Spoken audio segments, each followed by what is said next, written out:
Ambi the king of Takshashila surrendered himself to Alexander. Takshashila के राजा कौन थे? किंग अम्बी थे। उन्होंने अलेक्जेंडर के सामने खुद को आत्मसमर्पित कर दिया। सरेंडर्ड मीन्स आत्मसमर्पित कर लेना।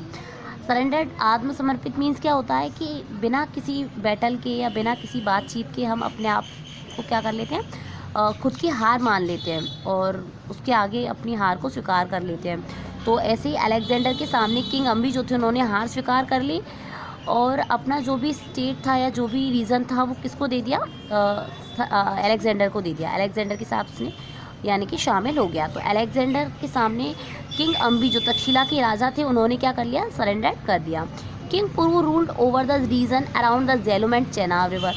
और झेलम एंड चेनाब रिवर के जो आसपास के प्रदेश थे उन पर शासन कौन करता था? किंग पुरु करता था। Alexander's messenger arrived in the court of king Puru. Alexander का जो मैसेंजर यानी कि जो संदेशवाहक था वो किंग पुरु के कोर्ट मीन्स दरबार में अराइव्ड माने पहुंचा। अलेक्जेंडर का जो दूत था, जो संदेशवाहक था, वो किंग पुरु के दरबार में पहुंचा। His message was clear. उसका मैसेज बिल्कुल क्लियर था। If king Puru accepted defeat and surrendered himself he would be treated with all due honor. If he refused to do so, he would have to face war. और उसका message clear क्या था कि king पुरु जो है वो अगर अपनी डिफीट माने हार को एक्सेप्टेड कर लेते हैं, स्वीकार कर लेते हैं एंड सरेंडर्ड हिमसेल्फ और खुद का आत्मसमर्पण कर देते हैं, he would be treated with all due honour. तो उनके साथ बिल्कुल सम्मान के साथ बर्ताव किया जाएगा। जो मैसेज लेकर आया था मैसेंजर, उसका मैसेज था कि अगर किंग पुरु अपनी हार को स्वीकार कर लेते हैं और सरेंडर कर देते हैं खुद को अलेक्जेंडर के सामने, तो उसके साथ बहुत ही सम्मान के साथ ट्रीट किया जाएगा, सम्मान के साथ बर्ताव किया जाएगा, व्यवहार किया जाएगा।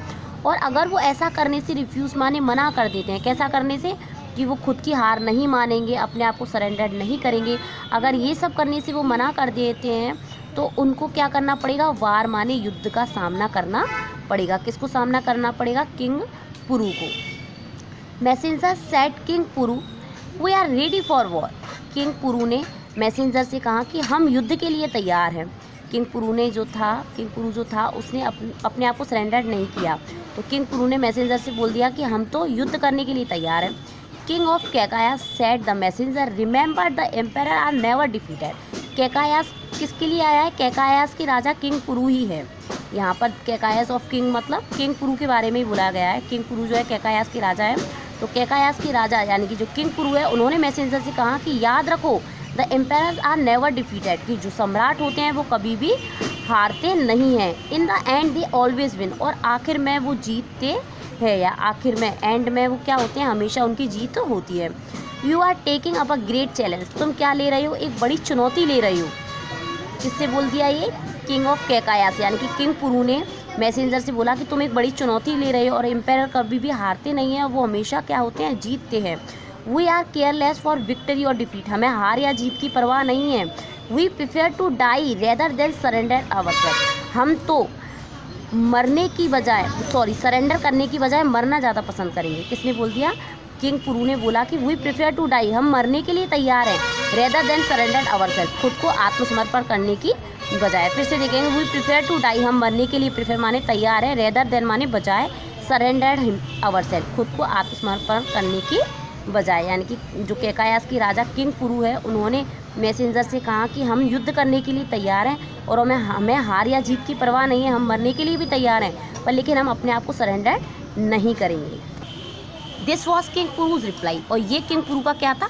रिप्लाई था। यानी कि मैसेंजर जो कहने आया था उसका रिप्लाई किंग पुरु ने क्या दिया कि हम क्या कर सकते हैं, हम लड़ेंगे, हम क्या करेंगे, अपने आप को सरेंडर नहीं करेंगे। तो ये किंग पुरु ने रिप्लाई दिया। The king had great faith in his people the people of Kaikaya region. और राजा जो था उसे बहुत विश्वास था अपनी जनता पर। कैकायास प्रदेश की जो पीपल थे, जो लोग थे, जनता थी, उन पर किंग पुरु को पूरा विश्वास था।